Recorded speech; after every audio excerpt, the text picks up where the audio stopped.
Τι είναι το email? Το email, ηλεκτρονικό ταχυδρομείο, είναι σαν το ταχυδρομείο, αλλά μέσω υπολογιστή ή κινητού μπορείς να στείλεις γράμματα, έγγραφα και φωτογραφίες σε κάποιον άλλο αμέσως. Παραδείγματος χάρη, Giorgos123@gmail.com είναι μια διεύθυνση email. Τι είναι το συνημμένο αρχείο?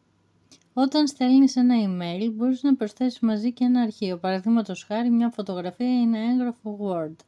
Αυτό λέγεται συνημμένο. Το κουμπί είναι συνήθως ένα μικρό εικονίδιο με συνδετήρα. Τι σημαίνει cloud?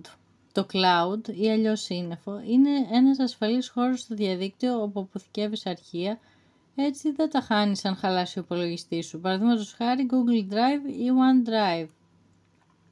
Τι σημαίνει login? Login σημαίνει να βάλεις το όνομα χρήστη, username και το κωδικό σου, password, για να μπει σε μια ιστοσελίδα ή εφαρμογή. Είναι σαν το κλειδί για να μπει σε ένα δωμάτιο. Τι είναι το Wi-Fi? Το Wi-Fi είναι η σύνδεση στο διαδίκτυο χωρίς καλώδιο. Είναι αυτό που συνδέει το κινητό ή τον υπολογιστή σου με το ίντερνετ στο σπίτι ή σε δημόσιους χώρους. Τι είναι ο browser? Ο browser είναι το πρόγραμμα με το οποίο μπαίνεις στο ίντερνετ. Παραδείγματα browsers είναι το Google Chrome, το Mozilla Firefox και το Microsoft Edge. Τι σημαίνει CAPTCHA?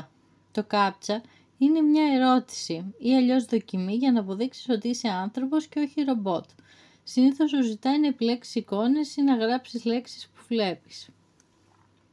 Τι σημαίνει upload και download? Upload σημαίνει να ανεβάζεις ένα αρχείο από τον υπολογιστή σου στο διαδίκτυο.